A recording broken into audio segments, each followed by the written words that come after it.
for another study po namin, Panginoong Diyos. At dalangin lang po namin ang presence of mind po namin, ang interest po namin sa pag-aaral na ituturo po sa amin. O lesson, Panginoon, na pag-aaralan po namin. Salamat po, Panginoon, sa inyong kabutihan. Lahat-lahat po, Panginoon, physical, spiritual, O Lord. In Jesus' name, we pray. Amen. Alright. Kahapon may nakita ko sa Facebook isang church. Alam mo sabi niya? Sana, sabi niya, ang mga church ngayon, instead of preaching, teaching na lang sabi. Correct. Correct. Unti-unti, nare-realize ng iba na yung preaching kasi more on drama, emotion, tsaka ando na lahat. Drama, emotion. It's like parang telenovela na lang. Masaya, paiyak, pa-review. Di ba? Sabi ng isa, sana yung mga churches ngayon, teaching na lang. Yan ang problema. Marami pastor, walang alam ituro. Biro mo sabi ng isang pastor sa akin. Hindi may pastor. Narinig niyo ba? Narinig naman, di ba? Hello. Sabi ng isang pastor sa akin nung pinakita kong walang hell talaga na okay na, narinig naman na. Nung makita niya yung Gospel of Christ, kasi pag nakita mo yung Gospel of Christ, automatic yung talaga mag-iisip ka, di walang impyerno. Wala talaga. So, nung narinig ng pastor, ano ba sabi niya, nagalit sa akin. Aba, ano pa ipipreach ko kung wala ng hell? Imagine yung pastor mo ganon. Ang alam i-preach yung wala sa Bible para takutin ka. Yung isa, ang preaching niya para giving. Bawat kilos mo, giving ang pinipreach. Every time merong service sa church, giving lahat ang pinipreach. Kung yun ang pastor mo, tatanda ka na sa relihiyon mo, magkakaanak at magkakaapo dyan, walang alam sa Bible, ang alam yung propaganda ng preacher. Yan ang problema ng mga churches, walang ituturo yung mga pastor. Ang preaching kasi madali lang. Sarili mo lang yun eh. Gawa ka lang ng 1, 2, 3 points. Gawa ka na ng kung ano ng mga kadramahan dyan at kakwento-kwento, katawa-tawad ka verse. Di ba? Tatlong verse lang pastor. 1, 2, 3 points. Mga gano'n lang yun. Basta magaling mag-action yung pastor, magaling mag-babira. So, lumilipas yung araw sa mga members sa church. Walang naintindihan sa Biblia. Alright? Good afternoon po kay Pastor Boy. Thank you so much sa inyong panonood. Kaya nowadays, I hope marami nang namumulat po sa mga churches na kung kayo po ay member ng mga churches, magtanong kayo. Baka yung kaligtasan pa lang, di po maliwanag. Kung ang salvation mo, di mo pa naiintindihan hanggang ngayon, tanongin mo yung teacher. Kung nasa Katoliko ka, tanongin yung pare. Kung nasa INC ka, tanongin yung ministro. Kung nasa mga churches, tanongin yung pastor. Huwag kayong mahihiya. Kasi ang nakataya dyan, kaligtasan. Pag ang sagot, hindi niya tiyak. Yung mismo nagtuturo, hindi niya tiyak. Eh ano ituturo sa'yo? Hindi ba? Siya mismong teacher, hindi niya alam kung ligtas o hindi. Ano ituturo ng teacher sa'yo? Saan ka nakakita ng teacher na hindi niya alam kung ituturo niya? Di ba? So, dapat mamulat tayo sa ganon. Ang religious system po, yan yung winasak ni Jesus Christ nung winasak po niya yung Old Covenant system ng Israel. Kasi dyan lahat pattern yun. High priest, o yung mga leader ng mga churches, parang high priest. Sila lang kausap ng Diyos. Nagmumula sa kanila yung itutulong sa mga tao. Today po, hindi na ganon. Yung Panginoon na nananalo sa bawat mananampalataya. At kung ikaw ay na kay Kristo, maintindihan mo yung salita ng Diyos. Bubuksan ng Diyos. So, yan. God is, ang Diyos po totoo. And God is actively working. Kaya lang po, individual. Kung hindi mo pa nararanasan ng Diyos, take a hard look sa iyong sarili at saka mag-isip ka ng malalim, meron ba talagang Diyos? Kasi kung meron talagang Diyos at hindi mo pa siya nakikilala hanggang ngayon, may problema ka talaga. Hindi ba? Lalo na nga ngayon, nowadays, just like I was saying, yung panahon natin ngayon is very informative. Yung mga information na hindi ko alam dati, 20, 30 years ago, ngayon ko lang nakikita na yung pinagmulan po ng kasaysayan ng Biblia dyan sa ancient Near East, sa place ng Israel, ng Palestine, ng Egypt, yung lugar na yan, ng dating Babylon, ngayon ay Iraq, dating Persia, ngayon ay Iran. Maraming nahukay dyan ng mga archaeological findings nung kanilang mga writings sa cuneiform tablets na nakadeposito ngayon sa mga museum at mga universities sa Europe, especially sa British Museum. Kung ano yung makita natin sa Bible, the same account na nakikita ngayon doon. In fact nga, ang testimony ng mga nakahukay ng mga evidences na yan, hindi sila dati naniniwala sa Biblia, kaya lang naghahanap sila ng record concerning Jericho. Walang record ng Jericho. Yung Bible lang ang meron. Nung pumasok ang Israel doon sa Canaan, yung Wall of Jericho, di ba bumagsak? Nung kanilang tinignan yung Bible and tried to trace, nahukay yung Jericho dyan sa Iran. Yung wall. Ang kinuha na ng information, Bible. The same with Nineveh. Yung Nineveh, wala ring ancient record na matitrace kung saan yun. Sa Bible, hinanap. Ayun, nahukay lang. It's our city, merong hukay. Ngayon, kaya most of the archaeologists na hindi dati naniniwala sa Biblia, na-convert, naniwala. Kasi, evidence talaga yan. Tingnan sa YouTube, Nineveh, type nyo, lalabas yun. Yung Nineveh, yung kanilang diggings na ngayon, tsaka yung Jericho, i-type nyo, lalabas na talagang may actual place na nakita. So, what I'm trying to say, yung Bible natin, ito lang yung connection natin sa ancient world. At pinapakita kung saan galing talaga yung tao. Kaya yung mga professor sa mga universities na yan, naging isang course eh. Yung scholarship ng bibliology, tsaka ng mga archaeologists, nagkaroon ng course about the Hebrew language, the Sumerian language, etc. Merong specific field sila patungkol dyan. Ang available lang na document na may connection doon, yung Bible natin. With all the history nandyan, yun ang record na sinusundan ng maraming archaeologists dyan sa part na yan. Kaya, when we say study the Bible, hindi tayo mga superstitious people. Ano ibig sabihin? Yung pang naniniwala sa hindi sigurado. Naniniwala sa hindi tiyak. Hindi. Unang-una yung Bible na pinag-aralan natin, ako I have proven in my readings, in my research, historical fact yan. Ibig sabihin, nangyari talaga sila. At may evidence. Real character talaga yung mga yan. Kaya, yung dapat pinapaniwalaan mo, hindi lang nakabatay sa Biblia, nakabatay sa historical fact. Kasi kung Bible ka lang, fanatic ka lang. Bible lang alam mo eh. Hindi naman totoo yan eh. How can you say na totoo yan? Dapat may outside, evidence.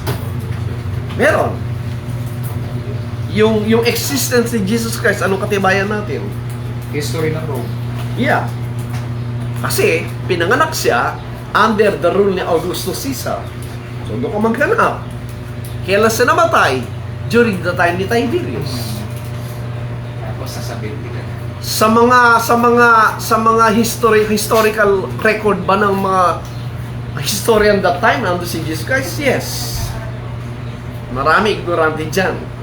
One of the prominent naging senator ng Rome, si Tacitus. At historian. At sa kanyang annals, nakasulat doon, si Jesus Christ, sinasamba ng mga Hudyo during that time. At sinabi rin niya doon, si Jesus Christ hinatulan ni Pilate. Actual record, actual people, actual event, nakasulat kay Tacitus. Imagine niya. Si Tacitus, hindi mananampalataya yun. Pagano yun. Pero dahil nga, historian siya, nire-record niya. Not to mention pa si Josephus, isang Jewish Pharisee, isang naging general ng Israeli army during the time, eyewitness siya nung destruction ng Jerusalem, sinulat niya yung kanyang nakita mismo. So therefore, yung Bible po natin, this is a divine scripture ng Diyos. The good thing is sinulat. Kaya may record tayo hanggang ngayon. Right? Ang advantage ng time na ito, ninyo, you have a very rich source ng information. Cellphone lang, makikita mo yung date, i-type mo yun, let's say, hanapin mo yung destruction of Tyre. Lalabas, so anong date at sino yung involved na nation. Yung Babylon, i-type mo, lalabas. Sasabihin niya kung kailan na-destroy at sino na-destroy, anong date. Kasi nga, naka-prepare na lahat yan bago pumasok yung internet na yan. Sa Google, sa Wikipedia, naka-compile na lahat yan with the long years ng mga archaeological findings na yan. Matagal nang naisulat mga yan at ngayon na-incorporate sa internet, kaya madali tayong mag-research ng history today.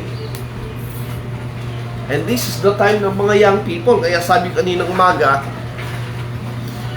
I'm praying for young people na magka-interest, ma-develop yung kanilang intellectual, dapat marunong ka. Pero at the same time, na-develop spiritual mo. Balance, intellectual at saka spiritual. Diba? Magaling ka sa physical things, yet, hindi ka ignorante sa spiritual things. Yan ang balance. Ang religious circle, ang religious organization ngayon, brainwash, deceive ng wrong teaching ng futurism. Yung mga pastor na yung matatanda, mahirap ng turuan.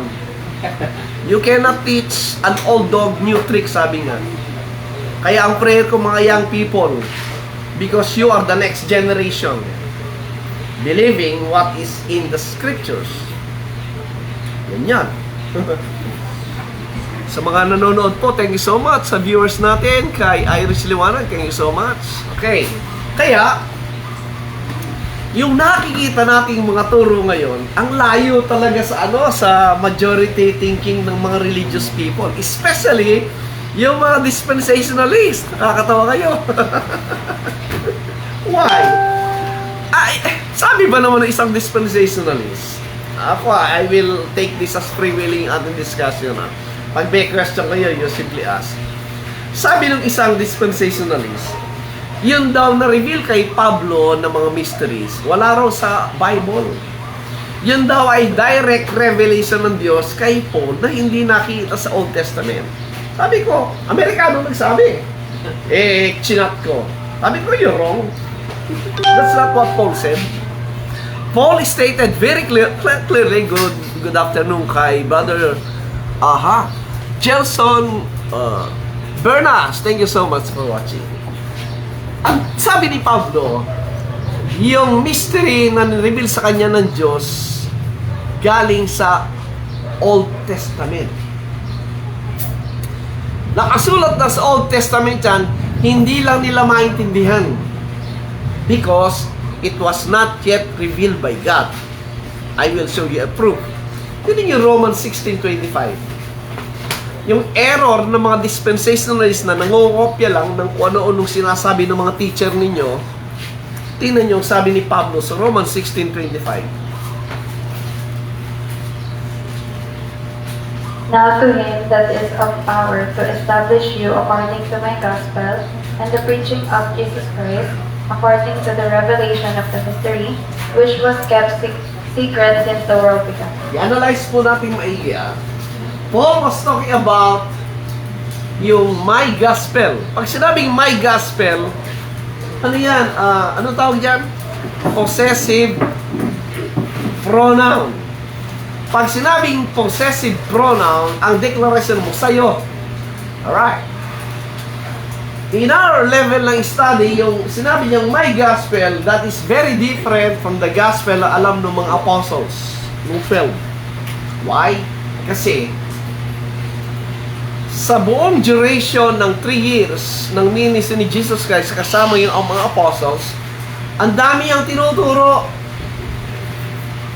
Pero walang naintindihan mga apostles, isa lang. At ni-reveal pa yung kay Peter in a very special way patungkol kay Jesus Christ. Sino si Jesus? Ang tawag doon ng Bible is what? Gospel of God. Tandaan niyo. Pag sinabi ng Gospel of God sa Romans 1, isa lang ang mensahe. It talks about who is Jesus Christ. Sige, tinimayin niyo. Romans 1:1-4 niyo para makuha niyo yung difference ng gospel na tinutuloy ni Pablo. Romans 1, ang sabi? Paul, a servant of Jesus Christ, called to be an apostle, separated unto the gospel of God, Gospel of God ang pinag-usapan, ha? Then verse 2. which he had promised afore by his prophets in the Holy Scriptures. You see, Paul was quoting an Old Testament passages ng prophecy. So, ibig sabihin, yung kanyang itinuturo galing sa Old Testament. Verse 3. Concerning his Son, Jesus Christ, our Lord, which was made of the seed of David according to the flesh. This is Jesus Christ manifest in the flesh. Right? Ito yung Gospel of God. 4. And declared to be the Son of God with power, according to the Spirit of holiness, by the resurrection from the dead. Ano ang declaration patungkol kay Jesus Christ? Diyan, sa kanyang resurrection. Ano yung powerful message of God Himself regarding who is Jesus Christ? Ano? You know?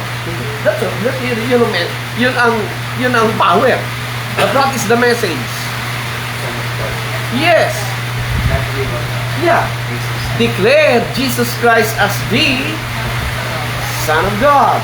Why? Because dahil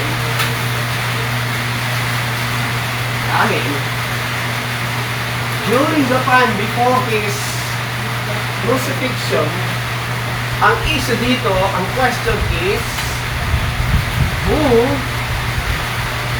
is Jesus? Question yan. Hanggang ngayon, question yan eh. Sino si Jesus? Ang turo ng iba, tao lang siya. Ang turo ng iba, propeta lang siya. Diba? Until today, maraming question din, hindi nyo na makilala. Is still the question. Galing dito yan. Before the cross, yan ang usapan. Tingin Matthew 16. Matthew 16, para ma-appreciate nyo yung revelation binigay ng Diyos kay Pablo in Matthew 16. Alright? Ito yung marites sa panahon nila. Ano ang pinagchichismisa ng mga tao doon? Ito. Matthew 16, verse 13. Tinanong niya yung mga apostol, anong pinagchichikahan ng mga tao tungkol sa atin? Sa Tagalog niya. Nang dumating na si Jesus sa mga sakop ng Cesarea ni Filipo, ay itinanong niya sa kanya mga alagad na sinasabi, ano baga ang sabi ng mga tao kung sino ang anak ng tao? O, tinatanong niya, ano bang kinukwento ng mga tao tungkol sa akin? Alright? Anong sagot? 14. At kanilang sinabi, anong ilan si Juan Bautista, ang ilan si Elias, at ang mga iba si Jeremiah, o isa sa mga propeta. Yes, kasi during the time, the Jewish people are looking forward to the fulfillment of the prophecy that Elijah will come. And Jeremiah will fulfill yung prophecy way back do sa first temple, the destruction ng Jerusalem. Hindi mo yung Malakay 4.5. Anong prophecy doon? Babalik tayo na. Malakay 4.5. Kaya yung study po ng Bible, ano yan eh, malawak talaga yan. Kailangan yung teacher, alam niya, ituturo niya. In connection. Bakit hinihintay nila si Elijah? Malakay 4.5. Narito, aking susuguin sa inyo si Elias na propeta bago dumating ang dakila at kakilakilabot na kaarawan ng Panginoon. Kasi, the last prophecy, kasi last book ng Bible yung Malakay, was the promise of the coming of Elijah. Pagdating ni Elijah, kasunod yung mangyayari the great and dreadful day of the Lord, judgment sa Israel. Right, ngayon. Kaya hinihintay nila yung si Elijah. Akala nila ang Elijah si Jesus Christ. Pero hindi. Sino si Elijah? John the Baptist. Yes, si John the Baptist. Very clear sa Matthew 11 at Matthew 10 yun. O 17. Diba? So, ibig sabihin, nung dumating si John the Baptist, paparating ni Day of the Lord. Judgment na, di ba? O, balik natin. Matthew 16, balik natin. Verse 14. Okay. Sa 14, sige. At kanilang sinabi, anang ilan si Juan Bautista, ang ilan si Elias, at ang mga iba si Jeremiah o isa sa mga propeta. Alright, 15. Kanyang sinabi sa kanila, tatapwat, ano ang sabi ninyo kung sino ako? Yun ang ganda sa Panginoon eh. Pinag-chisimis sa mga kapitbahay dyan kung sa akin. Hindi kinuwento. Tinanong niya, kayo, ano naman ang tingin niyo sa akin? Yun. Kaya pag tinanong ka, ano sasagot mo? Ano sinagot nila? 16. Ilan ang sumagot? At sumagot si Simon Pedro Isa at lang. sinabi, ikaw ang Kristo, ang anak ng Diyos na buhay. Isa lang ang sumagot. Kung sino, imagine, ang tagal nilang kasama si Jesus Christ, hindi nila kilala. See, tinawag ni Apostle, Matthew 10, yung 12. Matthew 16 na yan. And yet, hindi pa nila kilala si Jesus. At nung tinanong niya, sino ako sa inyo? Isa lang ang sumagot. Si Peter. Saan nakuha ni Peter ang sagot? Next verse. At sumagot si Jesus at sa kanyang sinabi, mapalad ka, Simon Bar-Jonas, sapagkat hindi ipinahayag sa iyo ito ng laman at ng dugo, kundi ng aming Ama na nasa langit. Hindi sa sariling isip ni Peter. Binigay ng Diyos ang ginawa, kaya nakilala si Jesus Christ. Kaya hindi ka pwedeng mag-rely sa iyong sariling isip. You need God's revelation, even today. Kaya, sa buong ministry ng Panginoon dito, the question remains, who is Jesus? Ang profession is what? He is the Son of God. He is the Christ. Hindi yan matanggap ng mga Hudyo. Hindi yan matanggap ng religious crowd. The very reason kung bakit siya pinapatay. Natin na. Okay. Ang sabi nila, ang sabi dyan,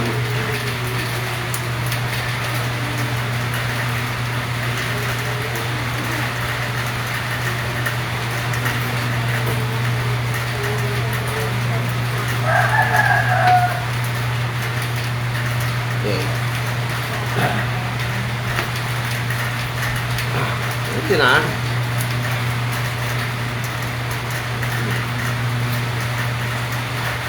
Doon tayo sa John chapter John. Okay.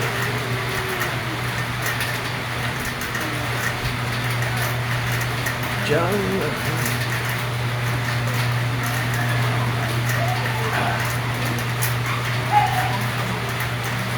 John 19, verse 7.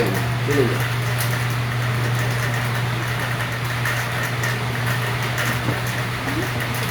Sagot sa kanya, mga Hudyo, kami mayroong isang kautosan. At ayon sa kautosang iyon, ay nararapat siyang mamatay, sapagkat siya ay nagpapanggap na anak ng Diyos. Go! Yung pagpapakilalang siya yung Son of God, ang kapalit nun is death penalty. Therefore, ang issue before the cross isa lang. Who is Jesus? Kaya ang requirement, maniwala sila na si Jesus ang Son of God. Tama. So, may mga naniwala, especially siyempre yung mga 12 apostles and the rest of the believers, di ba? Kaya lang, still God made a declaration. Kailan? Yung nabasa natin. Dito sa cross, bakit sa pinatay ng mga Hudyo? Because he claimed that he is the one? Yes. Kaya kinakusin. Pero ang Diyos nagdeklara with power by means of what? Tinako nila, pinatay nila, at inilibing nila yung Son of God, yung Kristo inilibing, pero on the third day, He rose from the dead. Kaya balik kami Romans 1:4. Yung kanyang resurrection was a powerful declaration nino. Sino nag-declare ng bagay niya sa 4? And declares to be the Son of God with power, according to the Spirit of holiness, by the resurrection from the dead. Kaninong mensahe ito? Sino nag-declare nito? By means of resurrection, sino? Sino bang nag-resurrect sa kanya? God. Kaya, ang tawag dyan ay ano? Gospel of God. Ano yung sabihin ng gospel? Gospel, ano yung sabihin? Good news. Old English word ng Godspeed. Gospel. Gospel. Message of God. Which is good news. Good news among whom? Among them. Kasi ang question nun is, who is Jesus? Tama? So, isa lang ang mensahe na ibigay ng Diyos that time. Again, ano? Anong mensahe yung binigay niya? Ano yung naman ng gospel of God? Jesus is the Son of God. Yes. Lahat sila, even si Pablo, yan ang kanyang pinaniwalaan. Acts 9, pinaniwalaan. Acts 9. Acts chapter 9, alam nyo, makikita nyo ngayon kung bakit ang maraming religion hindi talaga naintindihan yung ginawa ni Jesus Christ sa cross. Acts 9, nung si Paul ay na-convert, tinan nyo, Acts 9 verse, doon tayo sa verse 1, sige, hanggang verse 6. Acts 9, 1 to 6, bata. And Saul, yet breathing out threatenings and slaughter against the disciples of the Lord, went unto the high priest, and desired of him letters to Damascus to the synagogue, that he found any of his way, whether they were men or women, he might bring them back unto Jerusalem. Ito yung kalagayan ng mga mananampalataya sa Tagalog. Sama. Datapwat si Saulo na sumisilakbo pa ng mga pagbabanta at pagpatay laban sa mga alagad ng Panginoon ay naparoon sa dakilang sardos. Yung mga mananampalataya, pinapatay, hinahunting, at si Saul. Kasi may authority siya. Verse 2. at humingi sa kanya ng mga sulat sa Damascus sa mga sinagoga upang kung siya'y makasumpong ng sino man sa mga nasa daan, maging mga lalaki o mga babae, ay kanya silang madalang gapon sa Jerusalem. Naghaharap talaga siya ng mga mananampalataya. Pag sinabi ikaw ay mananampalataya ni Kristo, huhulihin ka. Yun ang kalagayan ng mga believer ni Jesus Christ sa family. So, ganyan ba yung naranasan mo natin ngayon? Kaya naghihintay sila ng pagdating ng Panginoon. Okay? Yun ang comfort nila. Kaya lang, something happened. Verse 3. Kaya mapalag tayo ngayon. At sa kanyang paglalakad ay nangyari na siya'y malapit sa Damasco, at pagsakay nagliwanag sa palibot niya ang isang ilaw mula sa langit. Merong liwanag. UFO. Next verse. At siya'y nasabasog sa lupa at nakarinig ng isang tinig na sa kanya nagsasabi, sa ulo, bakit mo ako pinag-uusig? May nagsalita. May nakita ba siyang picture? Ano nakita niya? Light. And from that light, may nagsalita. Ano yung question sa kanya? Why persecutest thou me? Sino pinapersecute niya? Yes, pero sabi niya, siya yun. Kasi yun ang kanyang katawan. That is the body of Christ. Right? 5. At sinabi niya, sino ka baga Panginoon? At sinabi niya, ako'y si Jesus na iyong pinag-uusig. Noon, doon lang niya nalaman.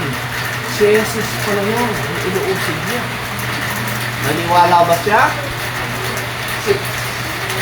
Ngunit magtindig ka, at ikaw ay pumasok sa bayan, at sasalitain sa iyo ang dapat mong gawin. Pinutol sa English. Alahati ba ito? Sa English. Hindi. And he trembling and astonished said, Lord, what wilt thou have me to do? And the Lord said unto him, Arise and go into the city, and it shall be told thee what thou must do. Mahalaga ba yung inalis? Inalis na eh. Ito lang yung nilagay ah. Mahalaga ba itong inalis? Yes. Bakit? Salita ni Christ yun. Hindi lang yun. Salita mo. Ito salita ni Kristo. Okay yun. Pero yung sinabi ni Pablo, anong mahalaga sa sinabi ni Pablo? Paniwalagan siya. Na?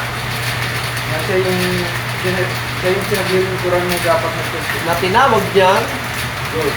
Lord. If you are going to read the mind of Paul, sa time niya being a Pharisee, ano yung pagkilala niya sa Lord? Deuteronomy 6:14. Bakit Antimano naniwala siya?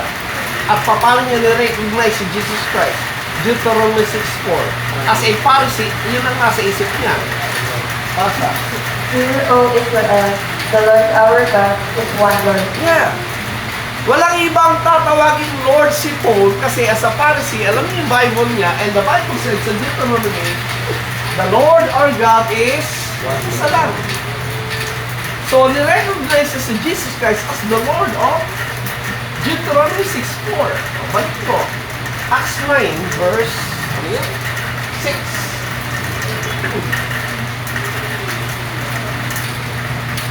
Acts 9:6. And he trembling and astonished said, Lord, what wilt thou have me to do? The Lord said unto him, Arise and go into the city. Ang good thing kay Pablo, nung na-recognize yung tinawag yung Lord, ano yung unang question niya? Ano gagawin ko? ang gusto mong gawin ko? Yun yan eh.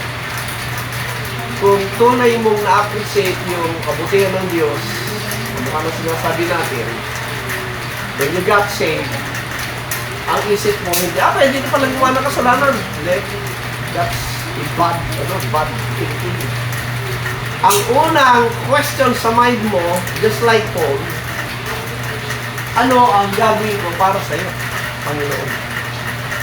Kung na-appreciate mo yung kanyang call of salvation and grace, at kung kinakount mo lahat ng bagay sa buhay mo galing sa kanya, mula nung pinanganak ka, yung hininga mo, yung nangyayari sa buhay mo, hanggang ngayon, buti nga, buhay ka pa hanggang ngayon.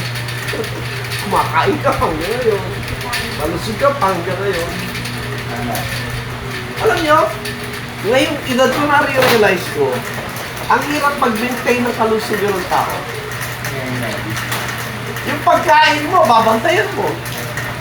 Magbawas ka ng sugar. Magbabawas ka ng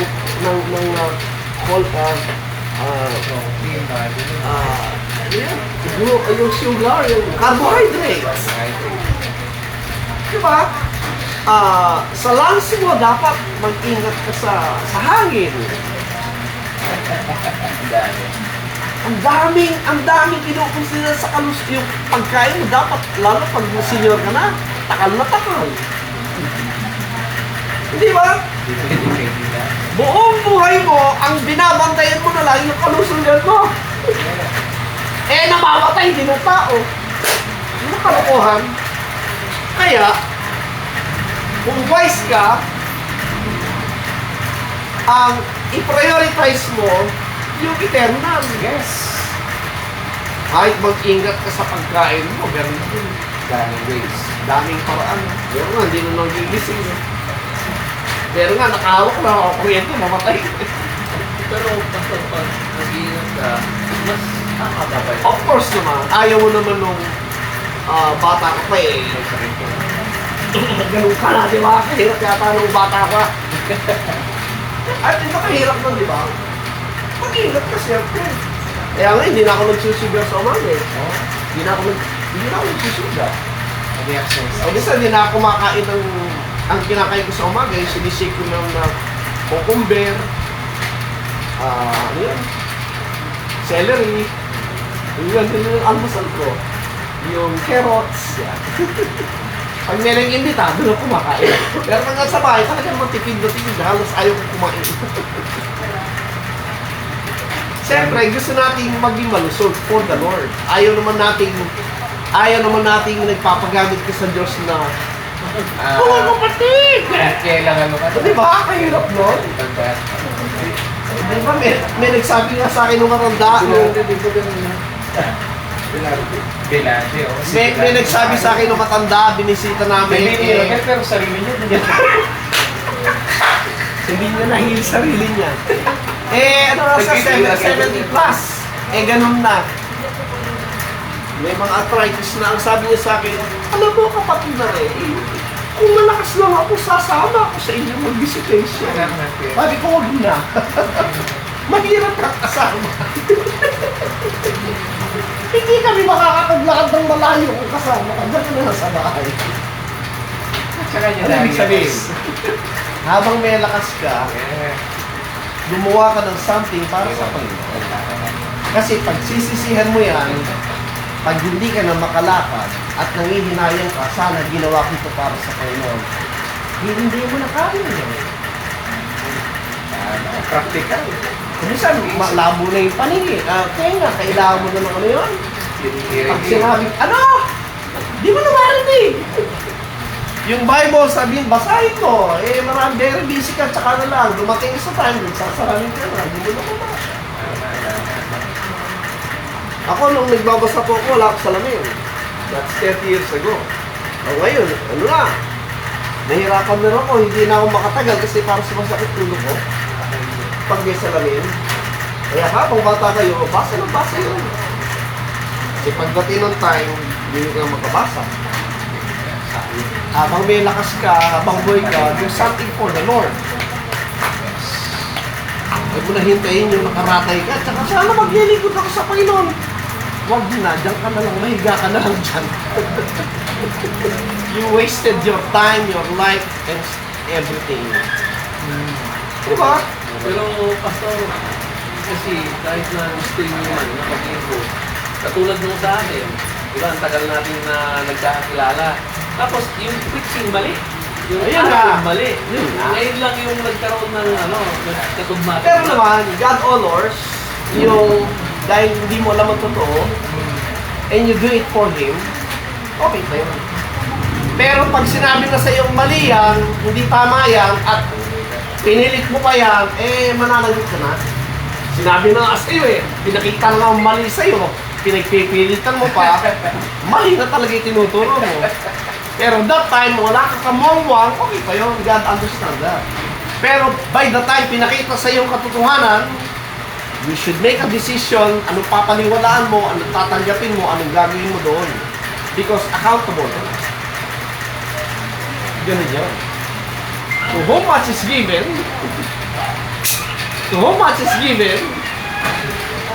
much is required. Diba? Sino sabi nun? Si Spider-Man o si Superman? So, si Pablo, nakilala niya yung Panginoon, anong primary message na naintindihan kung sino si Jesus? That He is the Lord. So, from that time on, anong preaching ni Pablo dyan sa Acts 9? Nag-preach agad siya dyan after conversion. Anong laman ng preaching niya? Acts 9 verse, ibaba natin. Anong pinipreach ni Pablo dyan? Verse 20. Pinipreaching ni Paul. And straightway you preach Christ in the synagogues that He is the Son of God. Yun! Anong pinapatunayan ni Pablo? Isa lang. Na si Jesus ang... Yes! Pareho yan na ang preaching ng mga 12 apostles, di ba? Kasi yun ang initial message na naintindihan. Tuloy natin. Doon pa rin sa sunod mo, yung verse 22.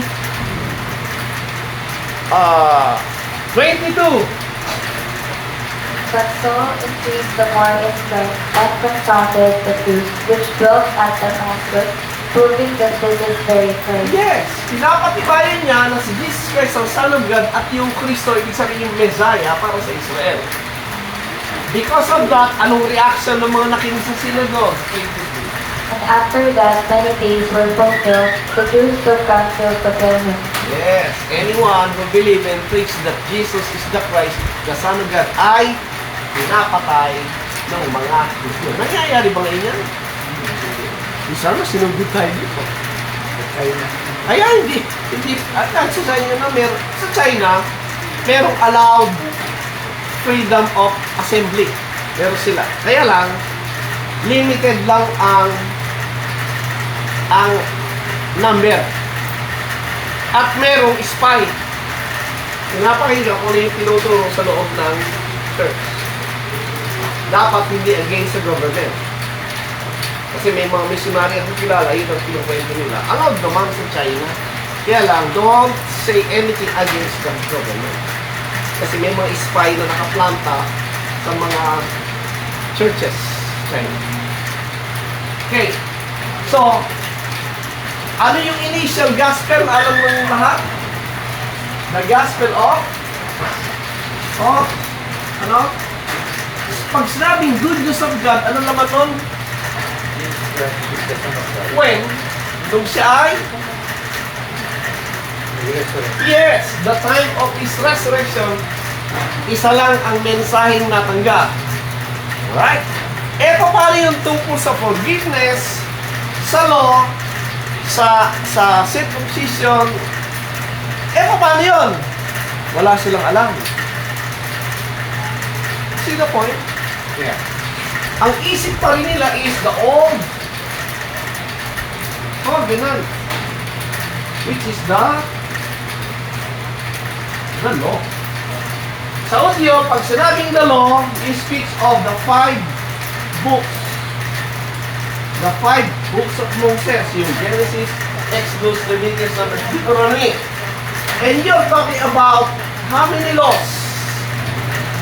613 laws ang kanilang dapat sundan. Tayo ilang laws ang alam natin?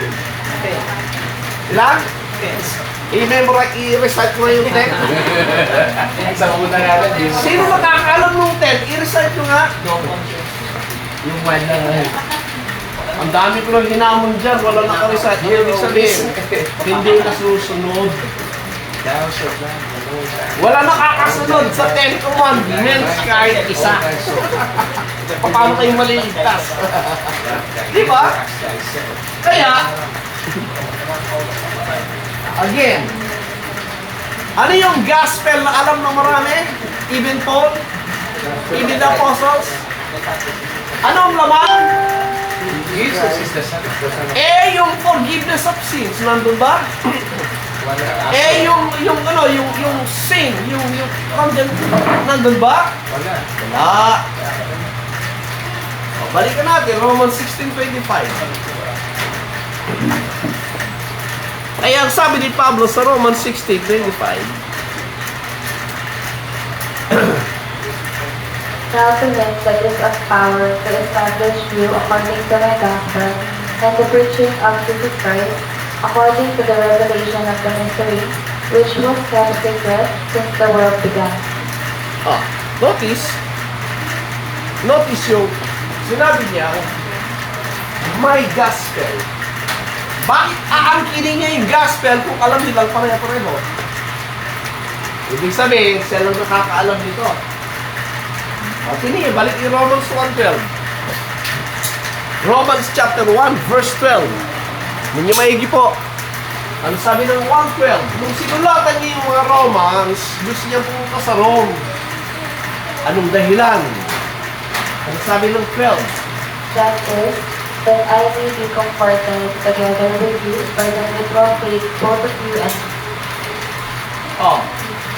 Pag sinabing mutual, ano ibig sabihin ng mutual? Ha? Parehas. The mutual faith, both of you, the believing Jews na nasa Rome, and sining me, si Pablo. Ano yung parehong paniniwala nila? Yun, isa lang. Na si Jesus ang gospel of God. Ngayon, bakit sumulat siya sa kanila? Yun yun. Romans 1 verse. Ito yung hindi naintindihan ng marami. Yun yun. Romans 1 verse. The reason kung bakit sumulat si Pablo is sa Romans 1 verse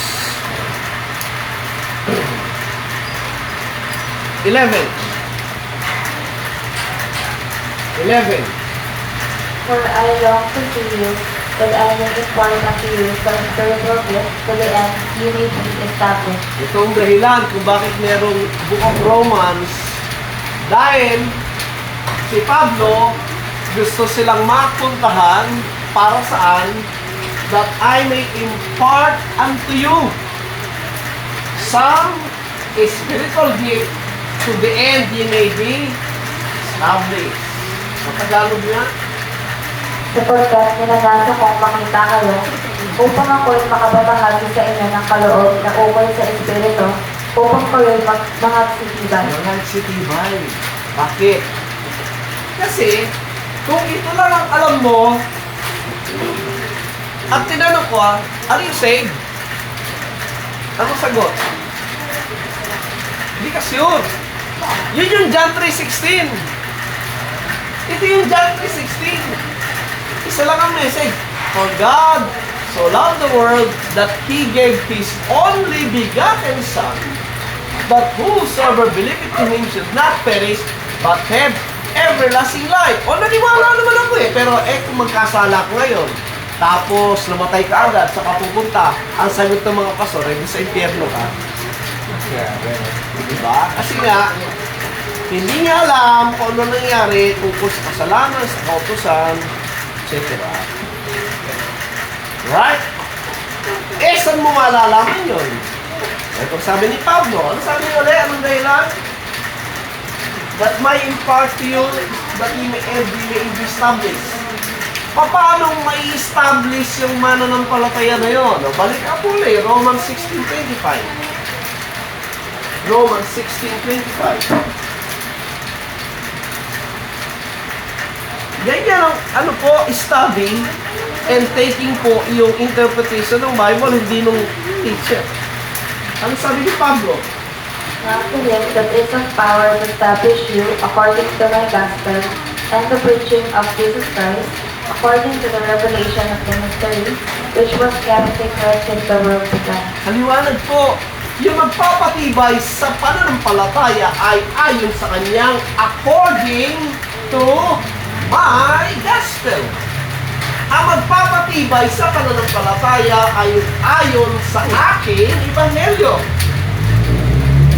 Kakaiba ito. Hindi ito gospel of God. Kasi isa lang yan eh. Kaya kanya gustong puntahan kasi gusto niyang ituro yung my gospel na magpapatibay sa kanila. Yung my gospel na gusto niyang ituro sa kanila. O, dito sa Romans 1, nandun din na sagot. Romans 1, verse 15. So, as much as in me is, I am ready to preach the gospel to you that are at Rome also. Konting isip. Kung ang ipipreach ni Pablo ay kamukha din ng gospel of God, alam na nila, bakit masyadong excited ituruan sa kanila? Alam nila, makinig pa ba sila? Hindi ba kayo paturuan eh? Di ba? So, ibig sabihin, ituturo ni Pablo, hindi nila alam. Correct? Kaya, ano sabi ng 16? For I am not ashamed of the gospel of Christ, for it is the power of God unto salvation to everyone that believeth, to the Jew first and also to the Greek. Yung isa, gospel of God, isa lang ang mensahe, di ba? Eh ngayon, meron sa sinasabing gospel o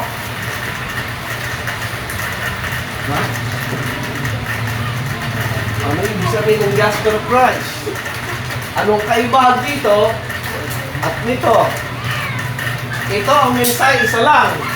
Yung pagkabuhay na maguli ni Kristo, deklarasyon ng Diyos na siya nga ang anak ng Diyos. Isa lang yun.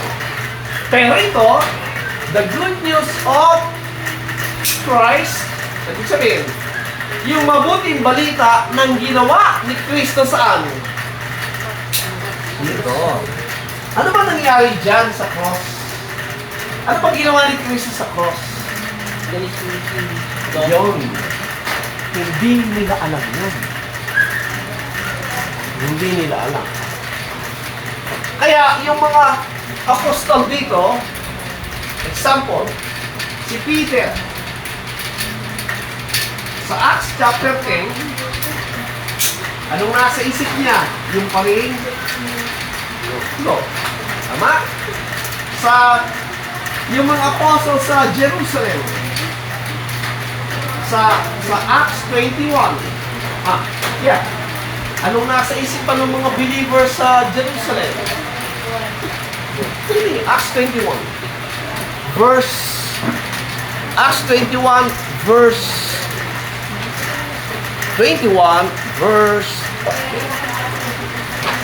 20.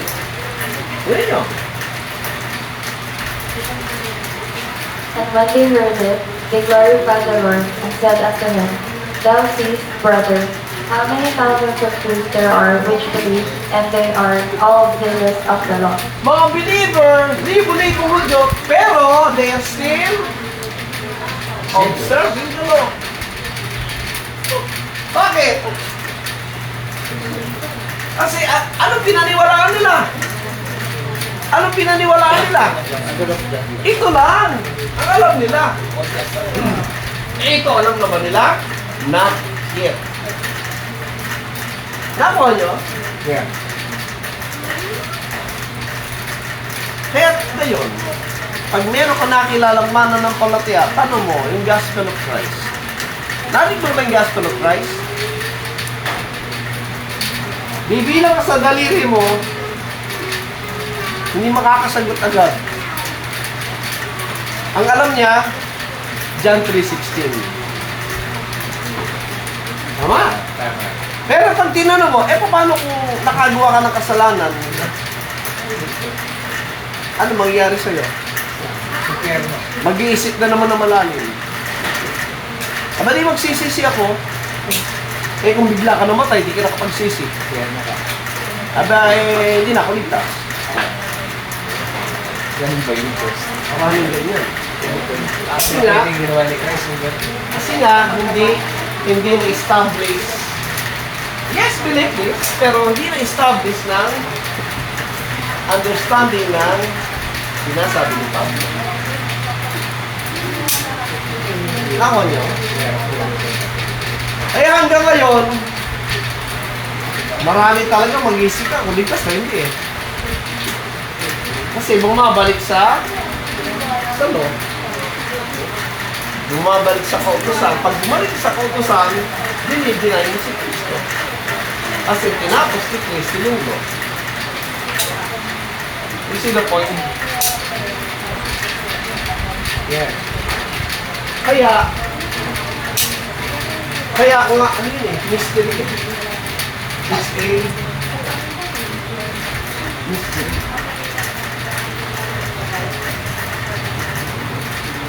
Mahirap maintindihan yan. Diba? Mahirap maintindihan talaga yan. Unless, kabaka kay Peter. Paano naintindihan ni Peter na si Jesus ang Son of God? Saan galing? Binigay ng Diyos. The same thing. Ephesians 1:17 tuloy.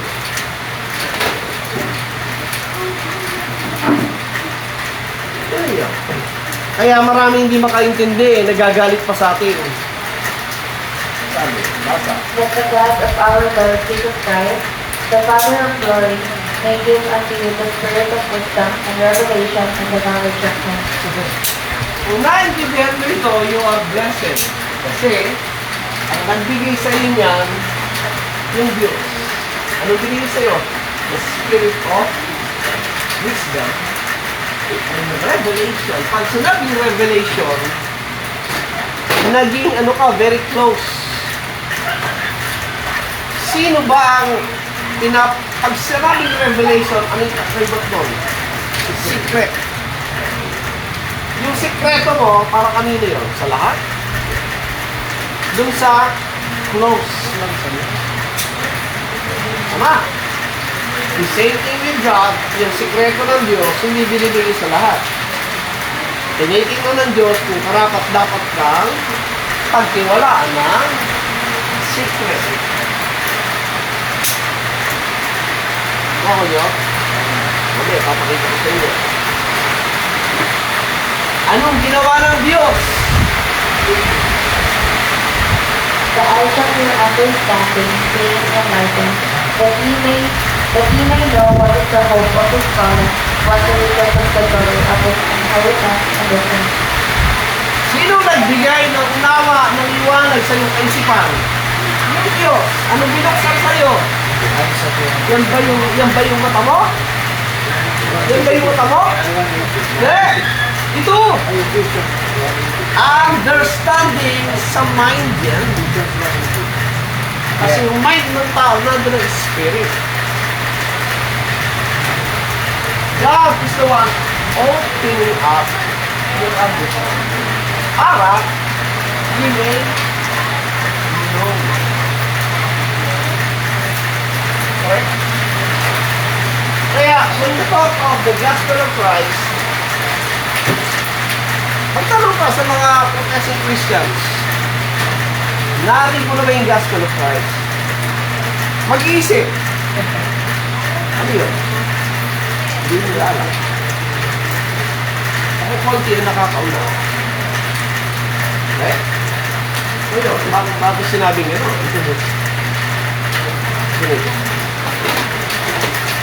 Di ba madalas halos pinipilitan mo sa tao yung matutuhanan, makinig ka, hindi ka po di ba ayaw? Ayaw.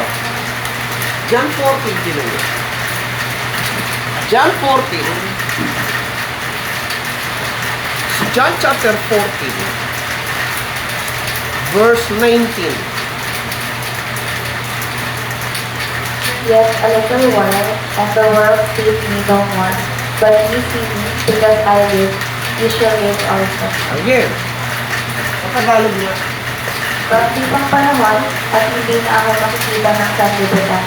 Ngunit inyong makikita ako, sapagkat ako'y nabubuhay, ay mga bubuhay rin naman kayo. This past few weeks po, natutuloy namin ko, I'm so amazed dito sa passages nito. Pinatibayan talaga na yung Jesus Christ dumating na talaga noong 70 AD. Kaya lang, hindi makikita ng general public talaga. Walang katibayan na merong physical bodily image na bababa ang Kristo. Taliwas sa sinabi niya. Kasi ang sabi niya, John 14:19, hindi na siya makikita ng general population. Yeah. Sinabi. The way we understand, di ba? Tapos, sinong makakakita? Yung makakakita, yung naniniwala. Yung mananampalataya. Paano makikita? Sa mata. Yung mga yun may mata pero hindi nila makikita. So, ibig sabihin, walang visible bodily coming. Tama. Tuloy natin yung explain. At that day, you shall know that I am in my Father, and ye in me, and I in you. Anong day? Day of what? Ano ba yung context ng John 14? Ano yung context nito? Read 3.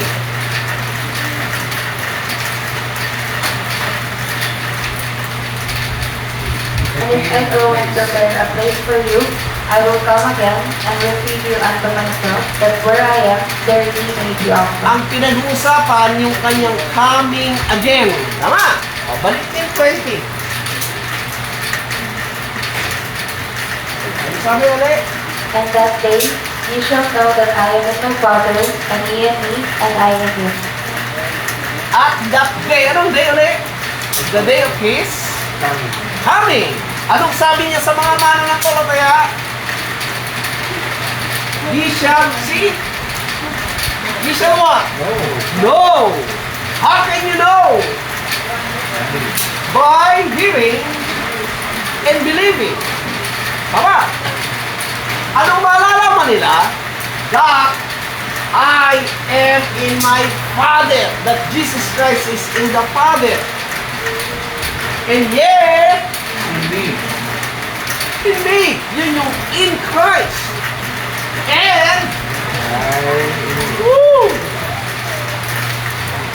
Sining I? Nasaan siya? In the believers. Nakita ba nila ng physical bodily coming? No. They know. Ano yung kanilang naintindihan? Sa kanilang sitwasyon at the time, what do they know? Ito yan, tingnan nyo.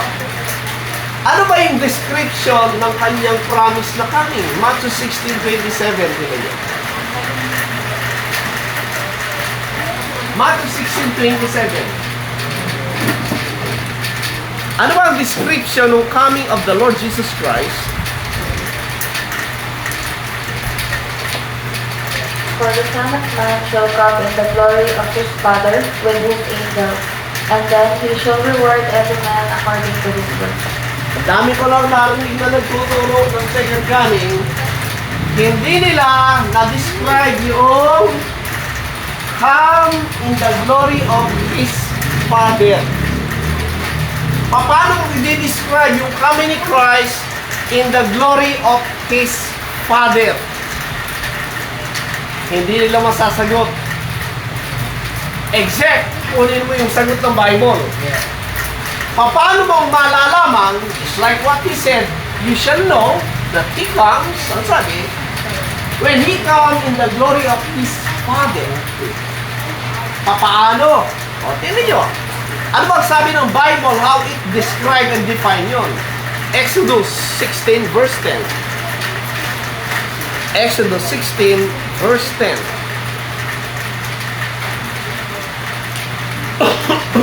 Ano sabi? And it came to pass, as Aaron spake unto the whole congregation of the children of Israel, that they looked toward the wilderness, And behold, the glory of the Lord appeared in the cloud. Ano napapansin nyo? Paano nagmamanifest yung glory of the Lord? How? By how? By ano? In the cloud. Oh, yun palang glory of the Lord, hindi humihiwalay dun sa in the cloud. Maliwanag ba? Yeah. Another one. Exodus 24:16. Ay, maling-maling talaga po yung turo sa atin. Maraming salamat, nagising tayo. 16, kung And the glory of the Lord abode upon Mount Sinai, and the cloud covered it 6 days. And the 7th day he called unto Moses out of the midst of the cloud. Paano naintindihan ng mga Hudyo yung glory of the Lord? By the presence of the what?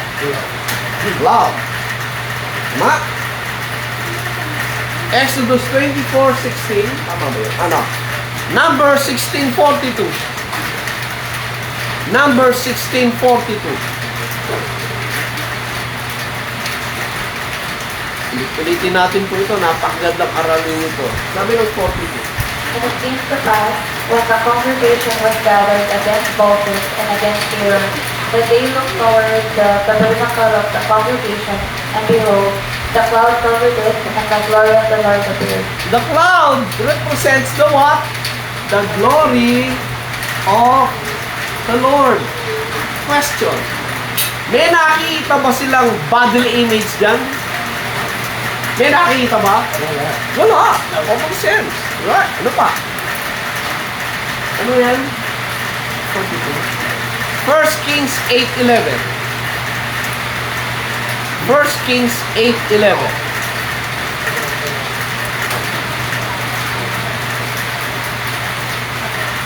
Hindi maigi po, 1 Kings 8:11. So that the priest could not stand to minister because of the cloud, for the glory of the Lord had filled the house of the Lord. Again, yung cloud is the manifestation of the what? The glory of the Lord. Tama. Ngayon, ano ba yung pangako ni Jesus Christ concerning His coming? Matthew 24:30.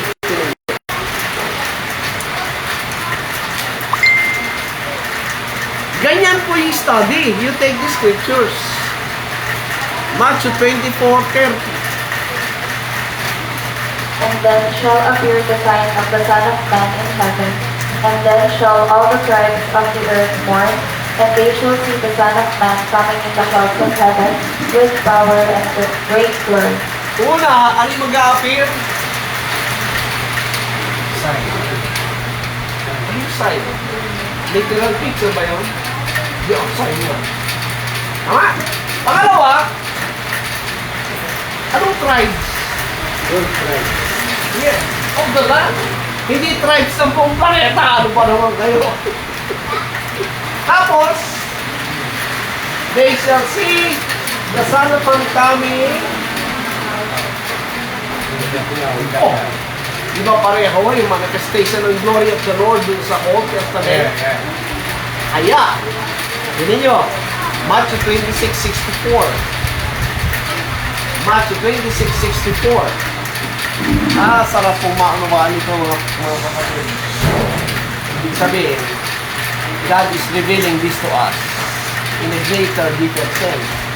Ano sabi niya ulit sa 64? Jesus said unto him, Thou hast said, Nevertheless I say unto you, hereafter shall ye see the Son of Man sitting on the right hand of power, and coming in the clouds of heaven. Sino yung ye? 65. Then the high priest rent his clothes, saying, He hath spoken blasphemy. What further need have we of witnesses? Behold, now we have heard his blasphemy. Bakit sinabi niyang blasphemy, sinabi niyang coming in the clouds of heaven? Bakit? Old Testament. O ano nga yung Old Testament? Bakit? May natin si Bakit blasphemy? Sabi niya kay Kristo. Ano sabi nito si Kristo? Correct! Alam ng high priest yung Bible niya, yung Old Testament, yung lahat ng coming in the clouds of heaven, that's the glory of the Lord. At kinlain, no? That He will come in the glory of His Father because He will come in the clouds of heaven. Naunawaan niya. Babalik ka. Meron bang physical, visible ka image? Wala. Ayan. Kaya sabi ko, mag-symposium tayo, mga dispensationalist eh. Takot kayo kasi masishake yung mga nakikinig sa inyo kung naniniwala sa Bible. All promise ni Jesus Christ of His coming is, how can you see a bodily image? You cannot. It's a false teaching ng mga false teachers. Ngayon, paano natin maintindihan yung sabi kanina na you shall know. Balikan nyo. John 14:20. John 14:20.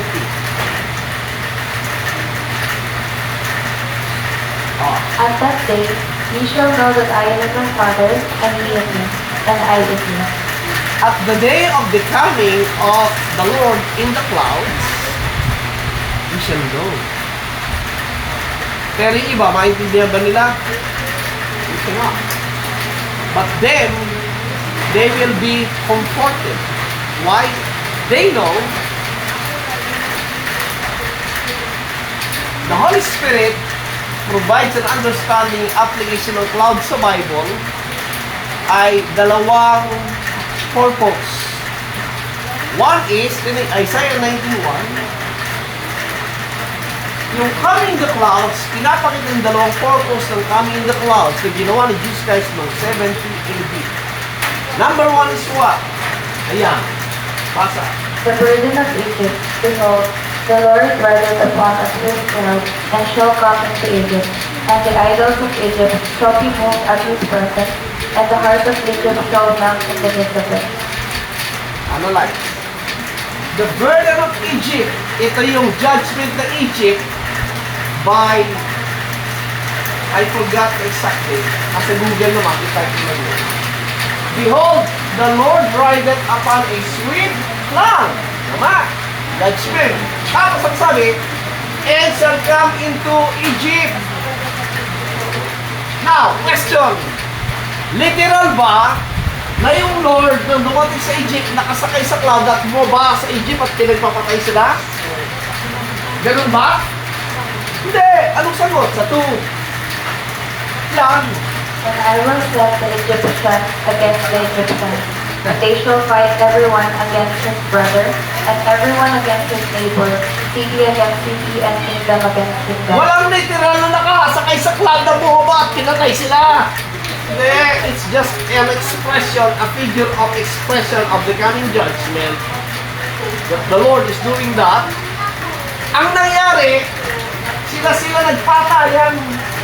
Tapos dumating pa yung ibang nation. Kingdom against kingdom. Correct. Nangyari yan sa Egypt. Ngayon, dinidescribe ni Jesus Christ yung coming judgment sa Jerusalem. Ginamit yan. Matthew 24, tinan niyo. Matthew 24. That's how to understand this, mga friends. Ang layo ng turo talaga ng futurism. Matthew 24, one of the sign binigay ay itong verse 7. Ayan. For nation shall rise against nation, and kingdom against kingdom, and there shall be famines and pestilences, and earthquakes, and diverse places.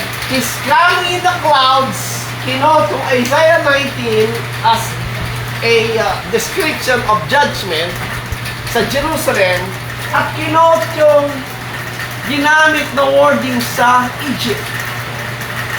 Nation against nation, kingdom against kingdom, di ba? So, ibig sabihin, yung judgment sa Jerusalem, hindi bababa yung Panginoon para patayin sila. Yung time ng judgment, hindi destroy yung Jerusalem. And this po was fulfilled. Una, nagkaroon ng civil war sa Jerusalem before the coming of the Roman siege. Sila, actually, mas maraming pinatay yung mga zealous Lord Joe until dumating yung Roman soldiers, including the auxiliaries, iba't ibang nation na nasa ilalim ng Roman soldiers, doon sila pinasok. Si Jesus Christ may buba para sa atin? Hindi. That's the manner of language ng judgment nung coming ng Panginoon in the clouds. Yung Jerusalem kasi tinawag na Revelation 11:8. Eksakto po yun mga kapatid. The kind of judgment in the clouds, hindi literal na buoba yung clouds at yung Panginoon, hindi. It's the language of judgment way back sa Old Testament. Ano sabi? And their dead bodies shall lie in the streets of the great city, which spiritually is called Sodom and Egypt, where also our Lord was crucified.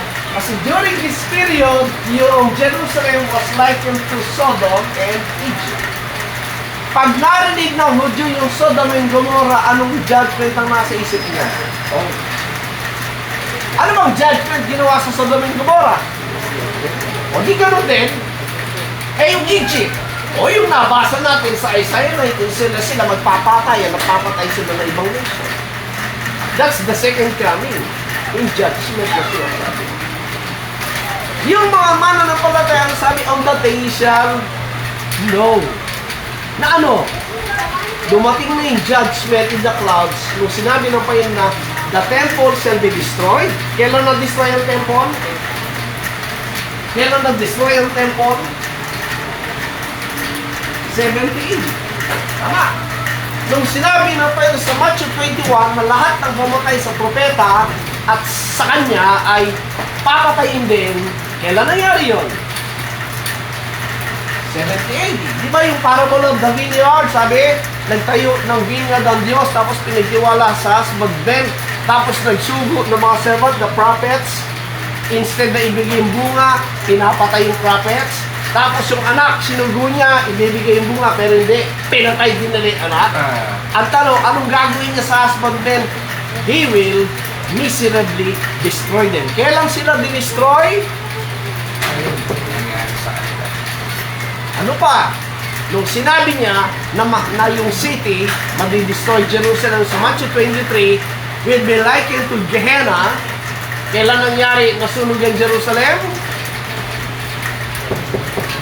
Nung sinabi, the power of the holy people shall be scattered, ano nangyari nung 70 AD? Nawala sila. Ilan ang namatay sa panahon na yon? 1.1 to 1.2 people died ng mga Hudyo. Ilan ang naging captive sa ibang bansa? Sa Rome specifically, 70 to 90,000. May natira ba dito sa Jerusalem? Wala. Ang mga mananampalataya, sabi, and ye shall know. Know what? Kasi, sinabi na ng Panginoon dito yung mangyayari dyan sa Jerusalem sa kanila. Kaya alam nila, dumating na yung Panginoon in judgment. Yun ang sinasabi ng Revelation 1:7 nila. Revelation 1:7. Behold, he cometh with clouds, and every eye shall see him, and they also which pierced him, and all kindreds of the earth shall wail because of him. Even so, amen. Alam niyo, nung hindi ko pinapaniwalaan yung mababasa ko, ang thinking ko, yung dispensationalism, hinahanapan ko na sagot dyan. Sabi niya, every eye shall see. Kaya inimagine ko nun, gaano kalaki yan kaya yung bababa na Kristo? Ba't makikita doon ng lahat ng tao sa buong planeta? Siguro, ite-televise. Diba? Ito pang magitan ng internet. Sa Facebook Live daw siya. With clouds! Ano makikita mo with clouds? Ngayon lang, wala ka na makikita gano'n dahil, diba, ibang yun. Ang labo. Tapos, kaninong eye? Every eye of who? Ayun nakalagay yun. Makikita siya ng mga nagpako sa kanya. Again, kahit walang Bible, common sense. kung naniniwala ka, ito yung historical event. Kailan nangyari ito? 38. Sino nagpako kay Kristo? Romans. Yes, the Romans. Pero sino nagpapatako? Baka may Jesudo. Historically, ano nangyari sa Israel? Bakit may away sa Palestine? Scattered sila. Kasi wala sila dyan. Diba? Kaya sila nawala. Diyan, panahon na yan. O hindi mo. Kahit sa i-google mo, i-YouTube mo, kailan yung destruction ng Jerusalem, ipapakita sa'yo. Ako nandito. O ayan. Well, this Common sense. Nagdala pa. Ayan, meron kang almanac, history yan. Common sense. Sino ba ang naapektuhan ng 70 AD? Sino? Sino? Nagpako. Ilang years ang span, from 30 AD, pinako siya, nangyari 70 AD. Ilang years ang span? Oh, posible ba may mga buhay pa sa kanila na dumating ito? Of course. Of course. Tama. Yeah. Yung believer, na warning yan. By 66 AD, nakatakas na sila. Ang natira dito, yung nagpako sa kanya. Lahat na nagpako sa kanya ang natira doon. At sila yung pinarusahan dito. Eksakto, ano sinabi sa Matthew 21, Matthew 23, Matthew 24. Kaya, yung every eye shall see him, yung mga buhay pang binatnan niya na pumatay kay Kristo. Anong nakita nila? Buwaba yung cloud of si Kristo? Hindi. Ang nakita nila, yung sinabi ng Panginoon, number one, madi-destroy ang temple. Nung na-destroy ang temple, ano nangyari sa kanila? Wala na. Wala na yung authority and power nila kasi wala na yung temple eh. Secondly, na-destroy ang Jerusalem. Sinabi ni Christ sa Matthew 23. Thirdly, maraming namatay. Sinabi sa Matthew 21. Kaya, every eye shall see His coming in the clouds of judgment. Correct. Ngayon, sa mga believer naman at that time, nung nawala yung temple, nawala yung lahat ng persecutor, nawala lahat ng Old Covenant element, anong nasa isip nila? Masaya ba sila? Malungkot ba sila? Ano? Siyempre masaya. Wala rin nagpe-persecute. Yung mga nagpapatay kay Kristo, na-destroy lahat. Ano ang feeling ng mga believers? Apa great event yun, masaya. Kaya sabi sa Revelation, the tears. Nawala yung tears sa mata nila. Bakit? Kasi, ano nga nabasa natin yun, pinapatay sila kasi sila believer ni Kristo dito. Pinuhuli sila, pinapahirapan sila. Eh nung nawala lahat ng authority doon, ano nangyari? Eh di masaya sila. Anong nakita nila? Bago na. Nawala na yung Old Covenant. Ito yung sinasabi ni Pablo, sinasabi ng Panginoon na New Covenant. Sinabi ng Panginoon, ang temple, hindi na yung building, kundi kayo na. At nung sinabi, He will come, tinupad niya. He come. For judgment, and number 2, for what? Exodus 40:33. Exodus 40:33, tinan niyo. Kaya sinabi, and ye shall know. Exodus 40:33, tinan niyo. And you root out the fourth round about the tabernacle, because the cloud abode thereon, and the glory of the Lord filled the tabernacle. Nung dumating yung cloud, si Moses di na makapasok. Picture siya ng physical man. Diba?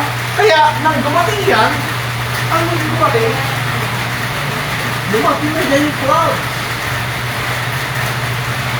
Clouds na yan, bumaba yung clouds. Di ba yung sabi ng Panginoon?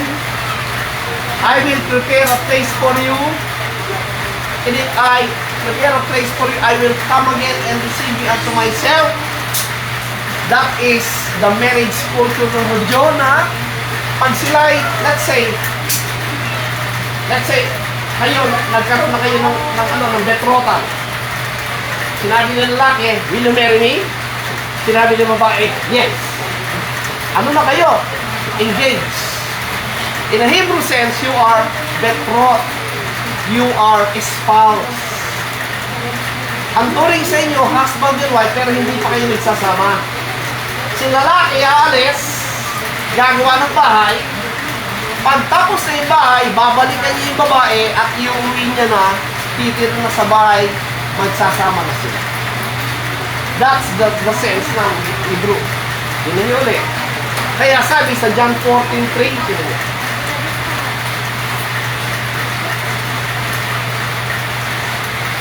John 14:3. And if I go and prepare a place for you, I will come again and receive you unto myself, that where I am, there ye may be also. Pagtapos na yung place, pagtapos na yung bahay, doon siya babalik at magkasama sila, di ba? Now, question. Kailan nag-start yung construction ng house? Kailan? Ephesians 2:20. Kailan nag-start itinayo yung house of God? Ephesians 2:20. And are built upon the foundation of the apostles and prophets, Jesus Christ himself being the chief cornerstone. Analyze. In a Jewish sense ng building, una dapat merong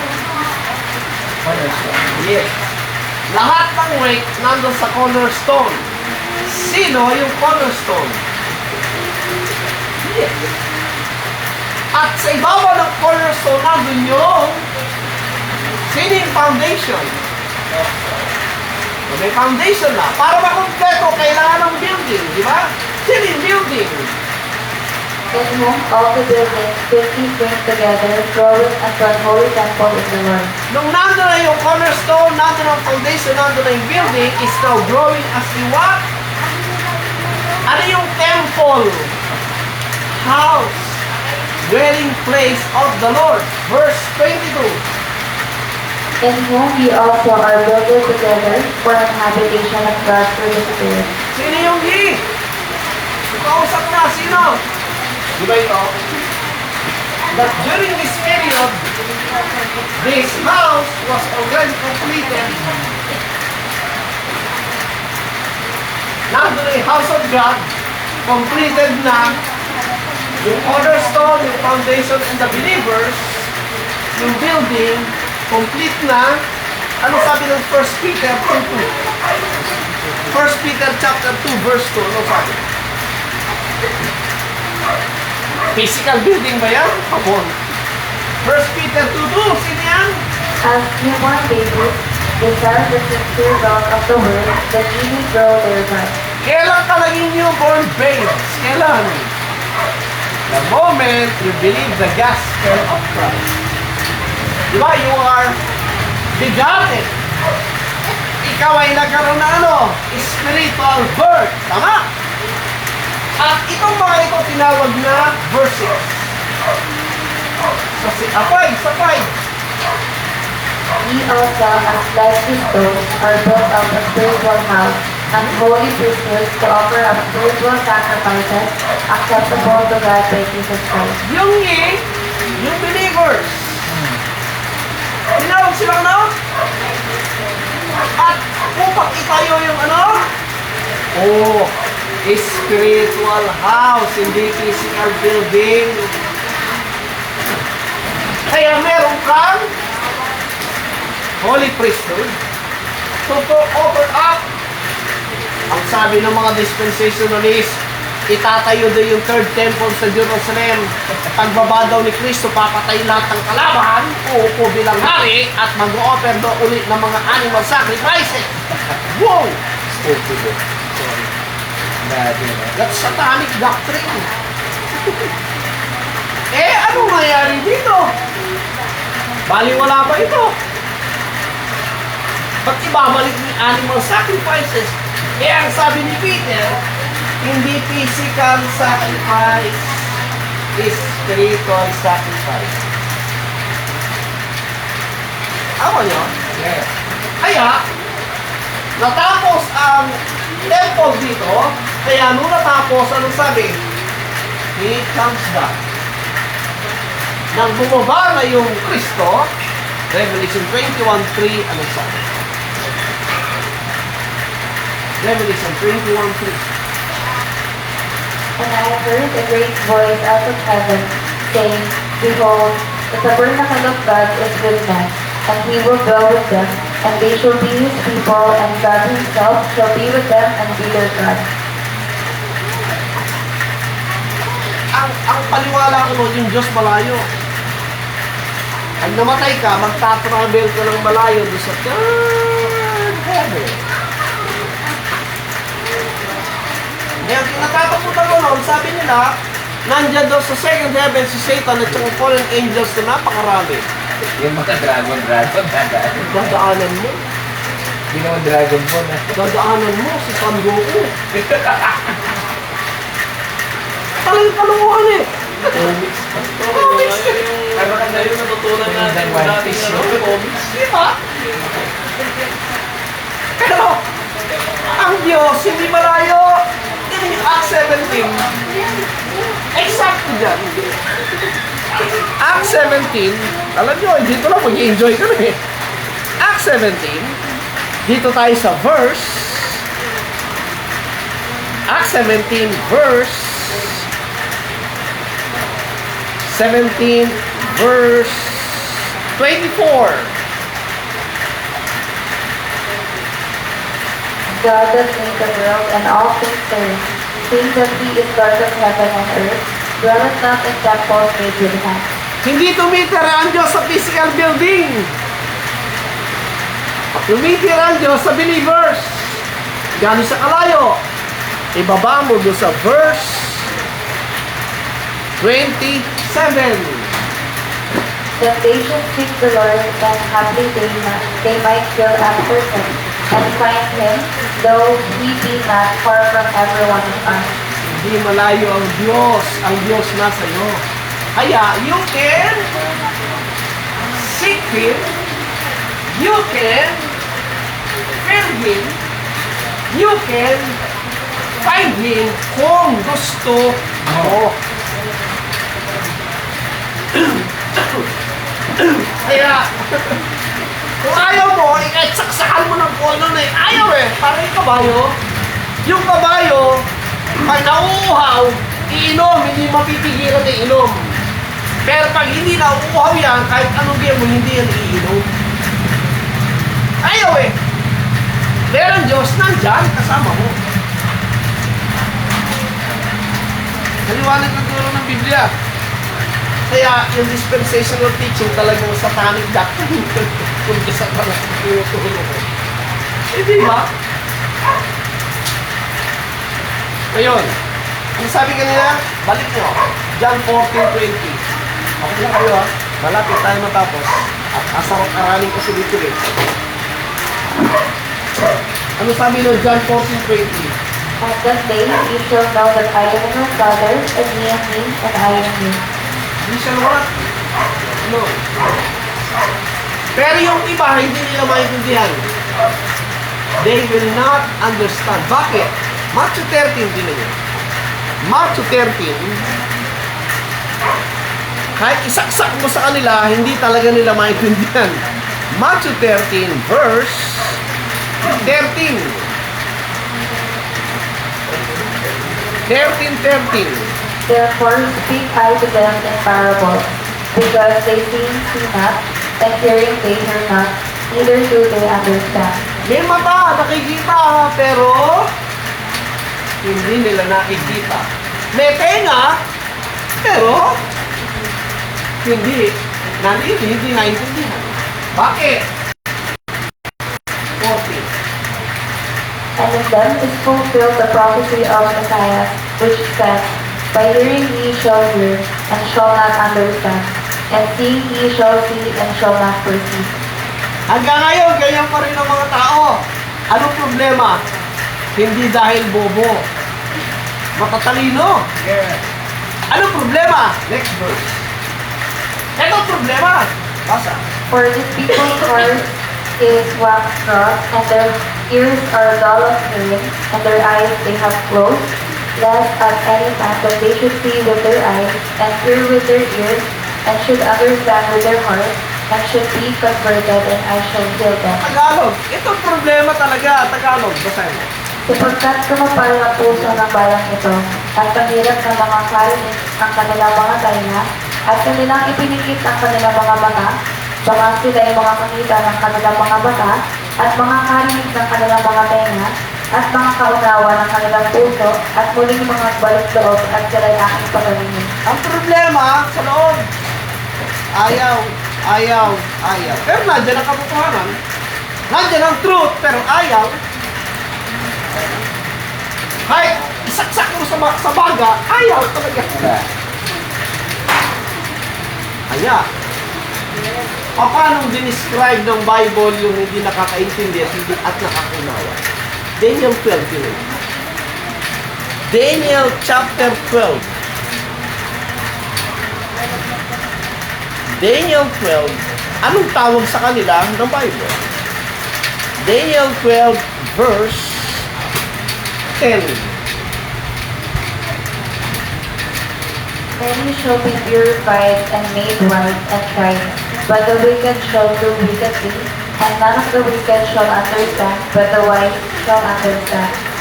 Yung hindi makaunawa, ang tawag ay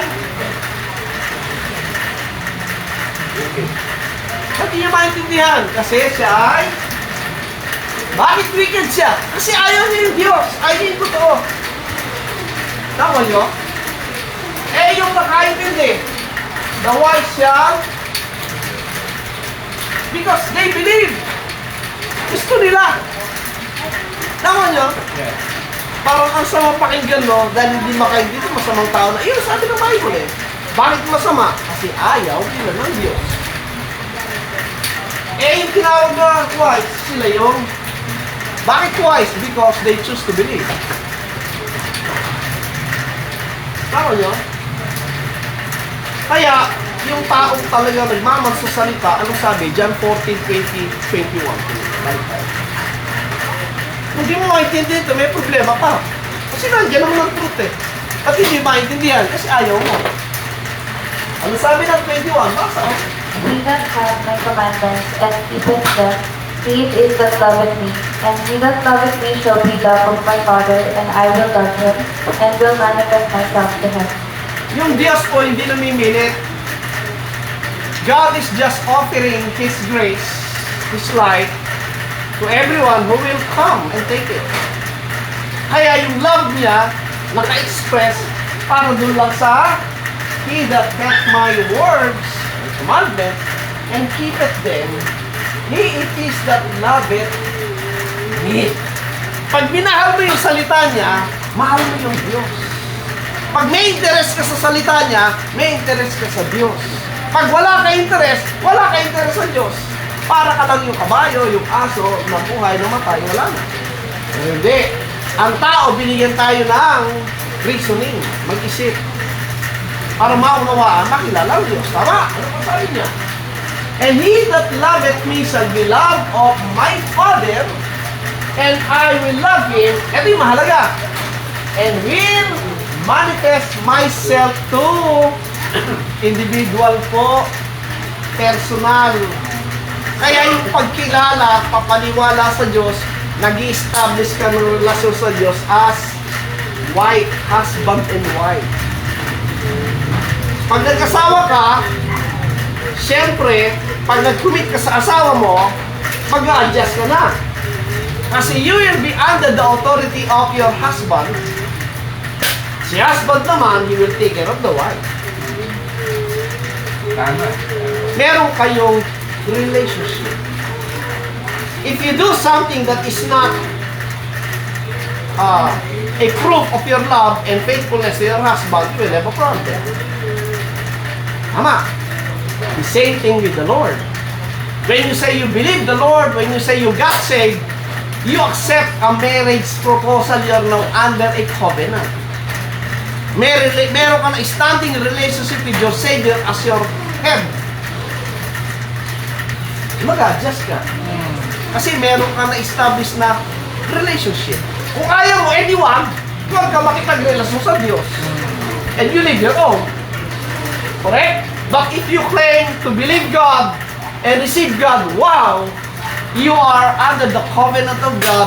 You under His garment, His protection, care, and blessing of a husband. Yun ang salvation. Hindi, pwede na palang gumawa ng kasalanan. Really? Wife ka eh. Body ka eh. Yung bang isip mo? Hindi yun ang thinking ng faithful wife. Hindi yun ang thinking nung nag-say yes sa kanyang husband. Ako nyo, seryoso ka when the husband, when the supposed to be husband make a proposal, will you marry me? Aba, mag-iisip ko muna, teka muna. Papakasal ba tayo? Ibig sabihin, magsasama na tayo? Di ba ang laki adjustment to? Magsasama na? Iwanan mo na yung family mo, magsasama na kayo in one house, you will build your own family, you will deal with this person 24 hours. Hanggang pagtandaan nyo, nag-a-adjust kayo sa sarili nyo. Hanggang pagtandaan nyo, nag-aaway pa rin, nagtatapuan pa rin kayo. Correct? Ganon ang relationship ng salvation. When you say you commit your life to the Lord Jesus Christ, you accept the proposal of the would-be husband. And you are now under the covenant of husband and wife. Like the name salvation, hindi na pinag-uusapan nyo, pwede palang gumawa ng kasalanan, hindi na yun. Magpasalamat ka kasi lahat ng kasalanan mo, binayaran na ni Kristo, lahat ng kasalanan natin, pinatawad na niya, and accepted you as His body, as His wife. Isn't it a good thing? Ano dapat reaction mo? Pwede na palang gumawa ng kasalanan. Ganun ba yung sasabihin ng asawa ko? Pwede na pala ako maghanap ng ibang lalaki. Ganun ba sasabihin ng asawa? Di wala reaction ng isa ko. Correct? Yun po yung being in Christ. Having a relationship with the Savior. Maliwanag sa isipan mo, you enter into an agreement, a covenant with your Savior as husband and wife. Yun ang salvation. Kung isipin niyo iba, pasalamat ka, tinatawad ka na sa lahat ng kasalanan mo, and it's not counting anymore since today. The good thing, you are now one with Christ as the body. Isn't it a blessing? Pag naintindihan mo yan, pambira. Worth ng ano yan, hindi lang isang milyon mo. Halika nyo, 2022.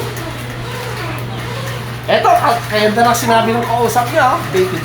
Judas said unto him, not Iscariot, Lord, how is it that thou wilt manifest thyself unto us, and not unto the world? Ano daw? Ano daw walang kausap niya sa Tagalog? Si Judas, hindi ang Iscariot, ay nagsabi sa kanya, Panginoon, ano't mangyari na sa amin ka magpapakahayag at hindi sa sanlibutan? O di maliwanag, sa unawa niya, yung Kristo, hindi na makikita publicly ng general population. Ang makakakita lang, yun lang mga mananampalataya. Bilang. Maling-mali, yung physical bodily kami, kasi yun ang unawa ng kausap niya mismo. Hindi na siya makikita kailan pa man ng sanlibutan ito. Ang makakita lang, yun lang mga mananampalataya. By how? 23, ayan o. Jesus asked, kapag si Jesus at sinabi sa kanya, kung ang sino man ay umiibig sa akin, ay kanyang tutuparin ang aking salita. At siya iibigin ng aming Ama at kami ipagka sa kanya. At siya gagawin namin aming tahanan. Para makita mo yung Panginoon sa Kristo at para manirahan sa'yo, ang sabi niya, Tagalog siya. Sumagot si Jesus at sinabi sa kanya, kung ang sino man ay umiibig sa akin, Sino umiibig sa Kanya? Tuloy. ay kanyang tutuparin ang aking salita. The words of Christ. Tuloy. At siya iibigin ng aking Ama at kami ipasa sa kanya. At siya gagawin namin aming tahanan. Still, nangyayari ito today. Anyone who believes His words, anyone who trusted Christ, Christ is coming into him and dwelling in that Amen. person. Minsan pag sinabi niyo yan, Pastor, hindi nila makita yun, yung maintindihan yung ano na yan. Ang tinitignan nila dyan, yung dalawa. Ano eh? Yung ama, dalawa sila. Pwede mong paghiwalayin yun. Wala kang makita sa Bible naghiwalay yun. Even in the Old Testament, hindi naghiwalay yan. Parang sa kanila, dalawa, may ama. Hindi na issue yun. Hindi na issue yun. Ang issue is, nasa iyo ba? Yung Diyos. Nananahan ba sa iyong Diyos? Kailan nanahan sa iyo? Nung minahan mo yung salita. One-time event ba yan? O it's an ongoing event? Yes, anyone who heard the gospel of Christ and believed His words, trusted Christ, God is dwelling in that person. Siya yung naging temple of God. Maling-mali talaga turo ng dispensationalists. Daming nalolokong tao ng futurism. Babalik na si Kristo. Pagbalik, papatayin na lahat ng mga kalaban ng Israel. Kaya yan, nangyayari ngayon yan. Niloloko nila yung mga tao. Okay. This is the thing. Okay? So I hope blessing po sa atin ito. It's 6:30 na. Ako mismo, yung energy tsaka desire ko, kumari, ayoko matapos eh. Kasi yung nakita kong truth ko talaga iba. Very clear siya. Right? So kahit apat lang yun, magtuturo ako kasi ako mismo nasisya ako sa tinuturo ko. Alright? So again, thank you so much po. May question? Malinaw. Maliwanag. Malinaw. Diba? So, wala pong question. So let's go sa prayer. Brother Vic, go sa prayer. Let's pray. Dahil po yung nalaman. Maraming salamat po muli sa hapon ito, Panginoon, na kami patuloy ng tinuturuan, Panginoon. Maraming salamat po sa bagong dipan, Panginoon. Yes. Maraming salamat sa Gospel of Christ na nagligtas sa amin, Panginoon. Sa iyong pagbayad sa aming mga kasalanan, Panginoon. Maraming salamat. At sa patuloy mong pagpapaunawa sa amin sa iyong mga salita, Panginoon. Maraming pong salamat.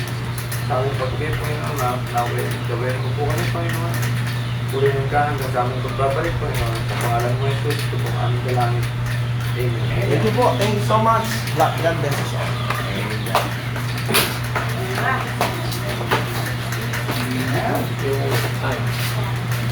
Pinakita ko yung kaya ng Panginoon. Hindi mo nagulog sa akin. Wala yun. Hindi na maintindihan. Ayaw ito. Oo, ayaw yung dalawa yung ano niya, ilis na makuha niya yung picture. Kalimutan mo na yun. Ito po. Isa kasi naghahanap sila ng ipapatok namin bago pa kami. Problema yun. Sigado ko dyan. Kaya sila yung tinatanggap ko na they're wicked. Wicked sila kasi ayaw nilang tanggapin. Wicked ang sabi ng Panginoon. Kaya kahit anong gawin, paano mga talaga. Papa, patayin ko na ba to? Thank you po sa mga viewers natin. Thank you so much. Oy, si tita,